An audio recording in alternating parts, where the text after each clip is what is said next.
Blog Talk Radio. Welcome to Esqure Coaching Radio, where we help attorneys achieve unparalleled personal and professional success. And now here's your host, Ann Jenrette Thomas. Welcome everyone. Welcome to Esqure Coaching Radio. It's such a pleasure to be here with you tonight. As you know, Esqure Coaching is a coaching and consulting firm that's dedicated to helping attorneys achieve extraordinary whole life success.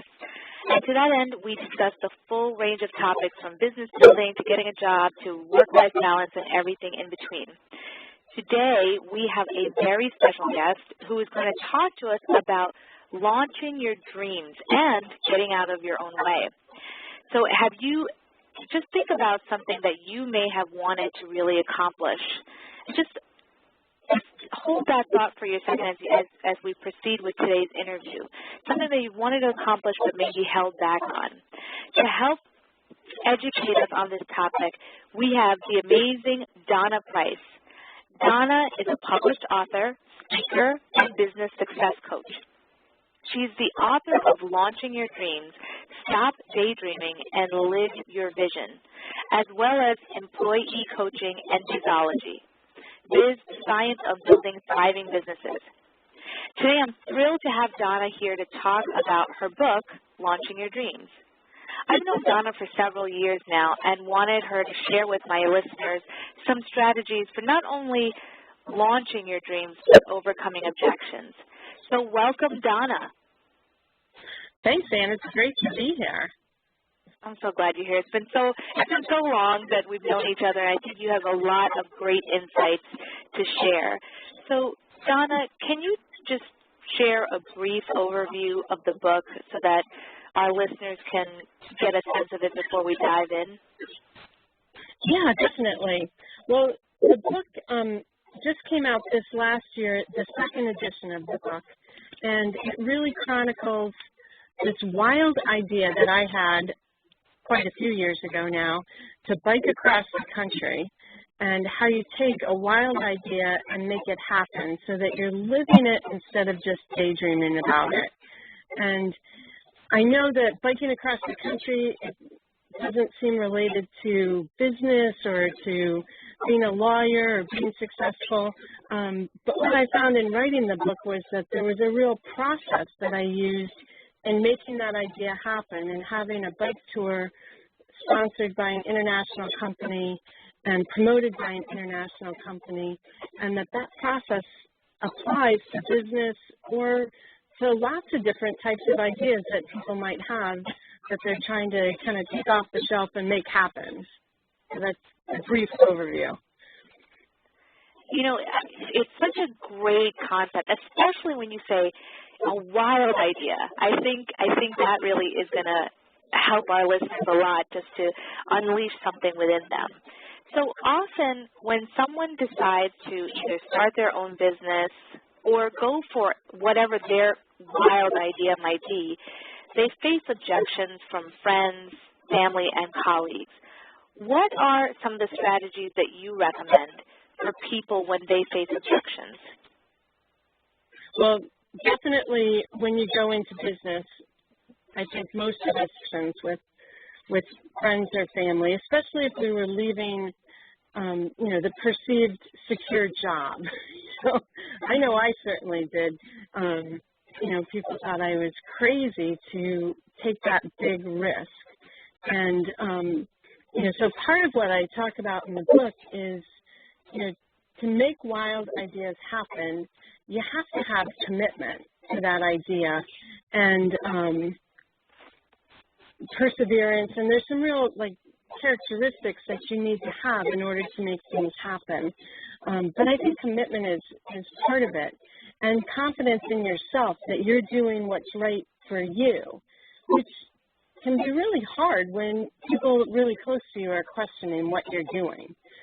So part of what we talk about in the book is, aligning yourself with some people that are supporting you, and sometimes that might be a coach or a mastermind group, or friends, but making sure that you do build up a support network.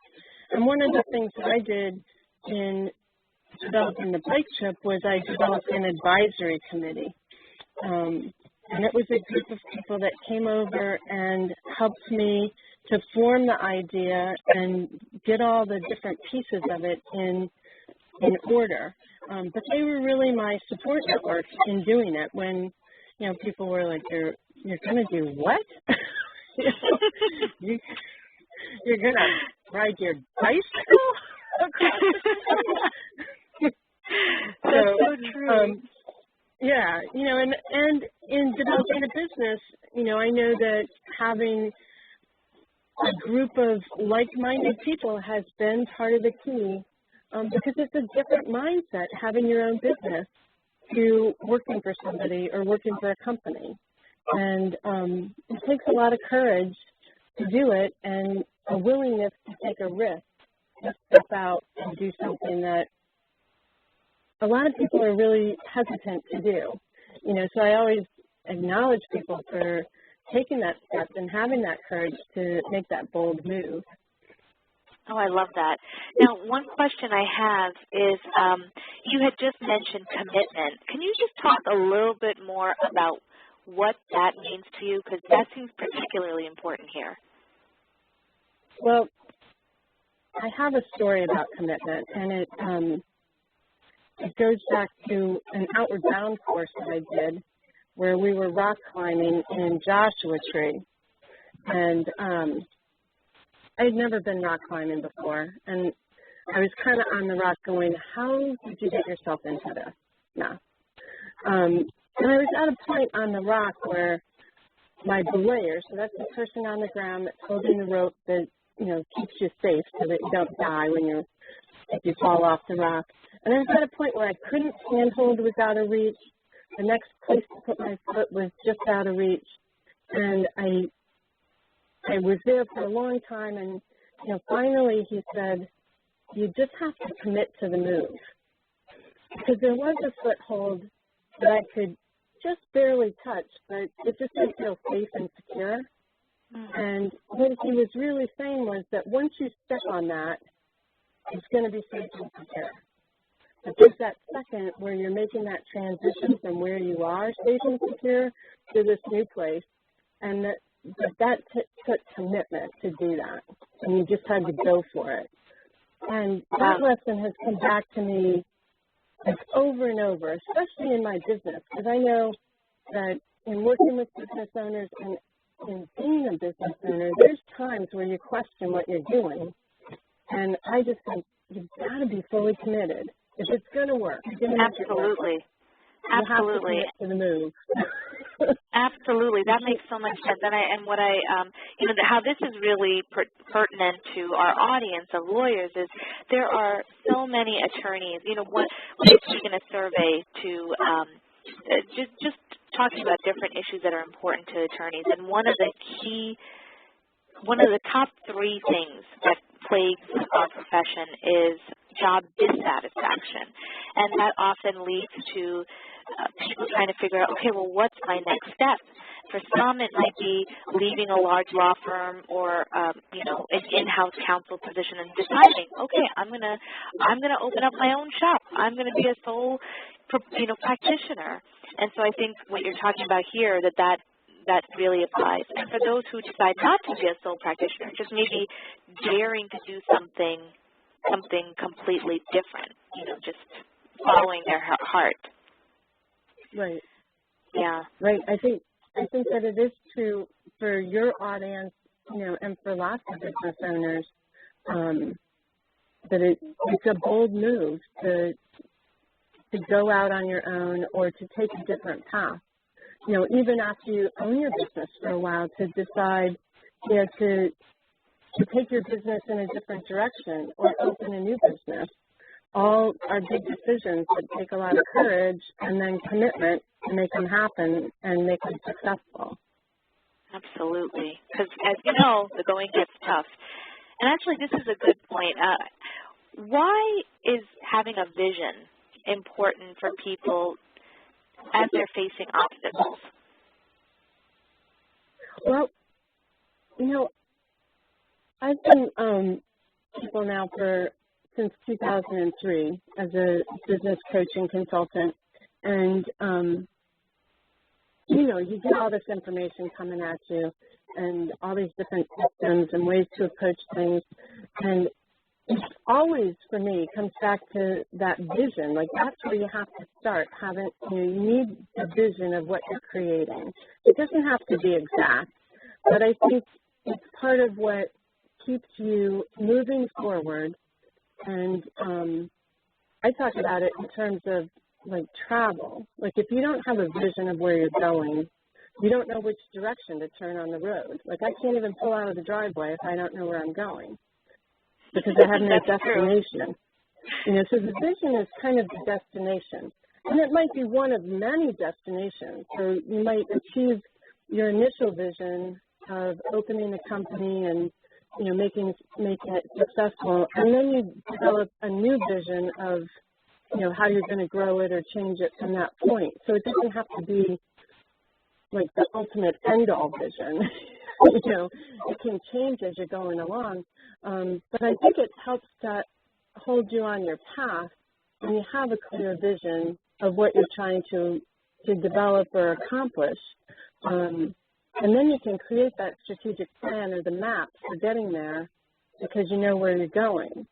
And as new things come in at you, new opportunities, and, there's just things constantly coming in, especially with, if you look at email and go on the internet, a constant barrage of opportunity. That vision helps you decide, does this fit into what I'm trying to do? Does this fit into my vision of what I'm building and what I'm creating? And then it helps you to make those decisions of what to do and what to not do. And I use a lot of metaphors for myself and in my business, and so I kind of go back to that bike trip of the vision was to get across the country. So we went from Maine to Oregon, but there was different roads all along the way that we could have turned on. But then if we, make a big turn, we're headed south. We're going to totally miss the destination of where we were trying to go. So I think that vision is just essential, and it's something that if you keep looking at it, it can be inspiring, in keeping your business going. And I think that that's helpful when you're a sole proprietor because it can be frustrating, when you're a small business. And there's days where you feel like you're not accomplishing anything. And having that vision hanging on the wall or having it written down can help to motivate and inspire you to keep doing the work to get there. It's so true. I know I always have to touch base with my own vision as I keep going, and I imagine that you do the same as you continue to build your business. Definitely. And it's, evolved over time and shifted a little bit here and there. But essentially, it's, the same kind of core vision that it started out with. That's so true. So true. I love that. It's so important, especially, attorneys, we are so used to being committed to this one thing. I mean, we learned this habit when we went to law school. We had a vision of becoming an attorney, maybe either practicing civil rights or deciding that you really wanted to work at a large law firm and went through the whole process, that commitment you were talking about earlier, of going through the process of going to college and then law school and then passing the bar, and but there's room for flexibility. You do not have to be wedded to what you started out with. I think that's important here. I wanted just to take a moment before I ask some more questions. If you have a question for Donna, if you are interested in launching your own dream or have some obstacles or concerns about how to do so, please call us at 347-838-8719. That's 347-838-8719, and press 1, and then that way I can put you on live. So while we wait for that, Donna, I wanted to ask you, sometimes, and I know you talk about this in your book, the person, the individual, is their own biggest obstacle. How do people get past their own limiting beliefs? That's a great question. Yeah, good question, Ann, good question. Well, I think that there's some really good things that people can do. First of all, I think I believe that we can choose to overcome those limiting beliefs. And I sometimes talk about like the voice in your head. And so I'll admit publicly, I have this voice in my head that talks to me and sometimes doesn't say the nicest thing. And we all have that. I know that other people have this voice too, but maybe they're not going to say so on, a public radio show and admit to it. But I always think about, would we allow people to say those same things to our kids or to our friends? Like, would we stand up and say, no, you don't talk like that. You don't say, no, you can't do it, and no, that you're never going to make it, and those kinds of negative statements. And most of us would stand up and say, no, you don't talk like that to my kids, or you don't talk to my kids, but we allow ourselves to talk to ourselves that way. So I think first is acknowledging that we can shift that and we can take control over, and it might not feel like we can. But one of the tools that I talk about is to do some journaling about what that voice is saying and to start reframing the language and rewriting what the voice is saying, and so that sounds like positive affirmations, but it's really kind of taking it deeper, I believe, and kind of reprogramming our own inner voice to say positive things. Some people have recorded some of that so that they're like hearing it and not just writing it. And for some people, journaling about it is really effective and can help in reframing that. But when you're hearing that negative voice, acknowledge that you're hearing it and saying, no, I'm not buying into that today. Like, I'm choosing to not buy into that. And that's not where I'm choosing to go. So what I'm hearing you say is it's not avoiding the negative voice, but really just facing it. Journal about it, get clear about what it's saying, and then choose something that moves you closer to that vision that you were talking about earlier. Is that right? Yep. Almost like wrestling with it, Yeah. I'm going to wrestle this voice, and I'm going to take control of it and choose to like reword what it's saying and teach it some more. Maybe it's teaching it would be a better way of saying it, like teaching it some nicer things to say. And I have kids, so I'm doing that kind of all the time with them. Like, why didn't you try saying this? I see it as the same sort of thing. As like, we need to teach ourselves to say nice things to ourselves. That's true. I think and you have to be your own biggest ally as you dare to go for your dreams. And I just want to ask if this is your take on this, because I have found this to be true. Do you find that when you go for a big dream, however you define what that big is, right, that there is an equally large fear or obstacle right behind you waiting to greet you? Do you find that to be true?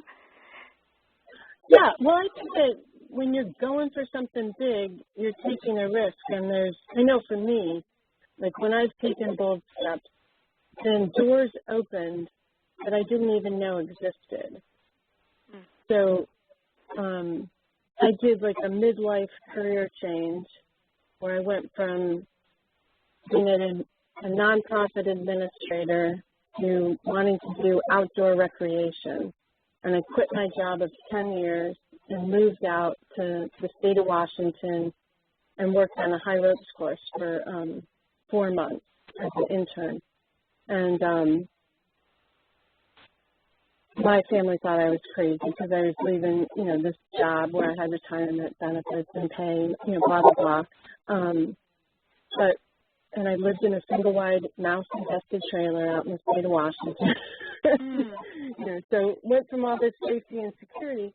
By doing that, I met people that then said, oh, you should check this out. And, you know, through that process, ended up going for a master's degree, becoming the teaching assistant for the dean.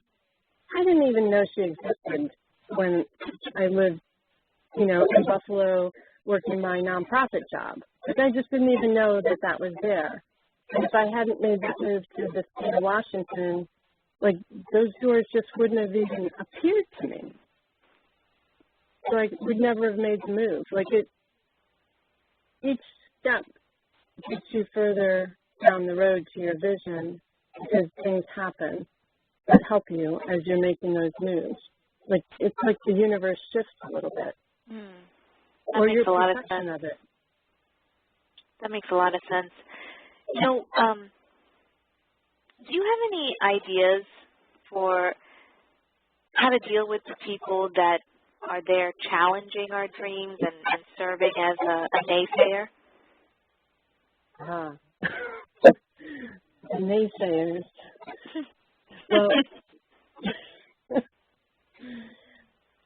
Well, I think, you know, part of it is being sure of yourself. And that's really hard at the beginning because you're really kind of, like, unsure of yourself. Like I said earlier, getting some allies can be really helpful.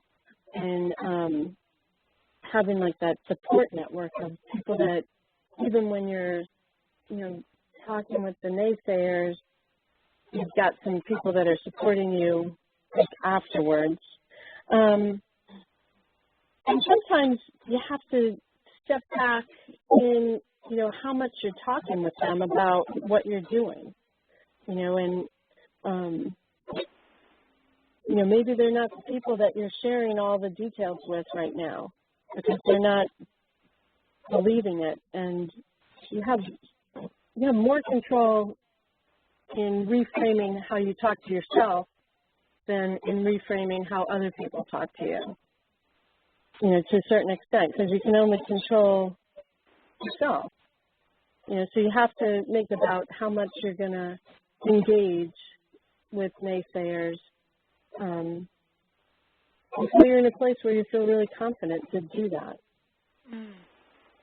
You know, I think this is a really great point because I think for a lot of people in general, especially when you're going for your dreams, sometimes the naysayers can be people that are closest to you, maybe a parent, maybe a spouse, you know, and it's just a projection of their own fears onto you.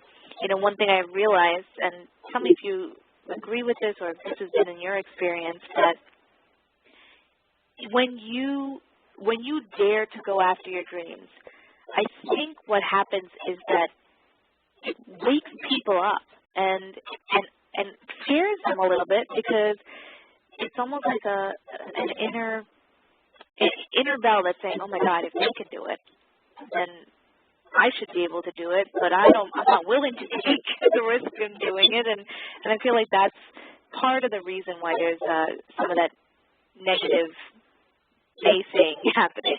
What's been your experience? Well, I think that you're right on there. I think that some of it is an envy or a jealousy that you're doing what you want to do or going for your dream, and that whoever you're talking to isn't in a place at that moment to do it for themselves or doesn't have the courage at that moment to do it for themselves. And, you know, sometimes you become an inspiration then to those people because you're going for it. And, you know, that's inspiring to people. You know, even if they're not the one that's doing it, it's inspiring. And so you have to stay on your path. I think at the same time, they talk a lot in the book about sharing your dream, and that's one of the ways that doors open for you and that you gather new resources for living the dream is when you're talking to people and sharing it with people. You know, and I think that when you're doing that with, if you have naysayers, you can also try and get their help and ask for their ideas of, you know, how can you help me? And try and get them on board in that way or they're becoming an ally and an assistant, and you live in your dream. I love that.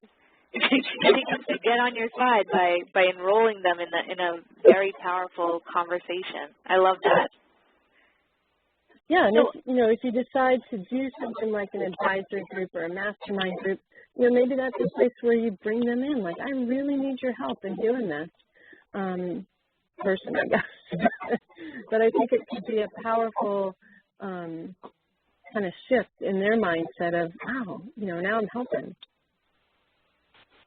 That's a really great point. That's not something I ever thought about. I mean, I have definitely heard of and encouraged people to limit contact with naysayers, especially when your dream is in that very fragile, almost like a fetus like state. You're just incubating it.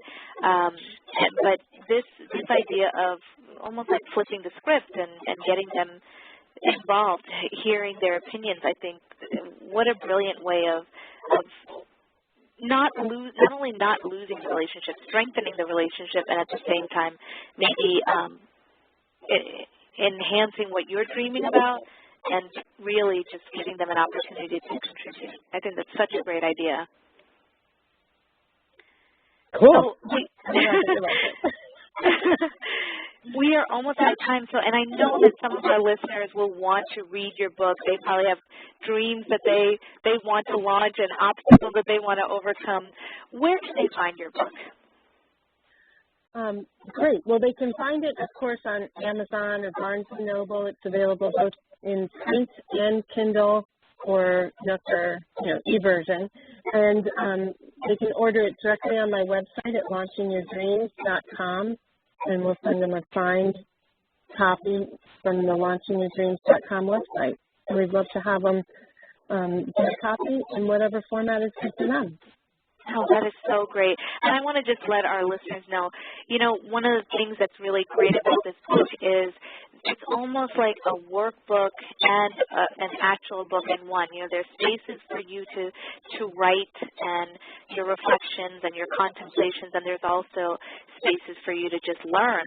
I think it really walks you step by step on not only becoming clear about what your real dream is, but how to make that happen. So it's a very good resource.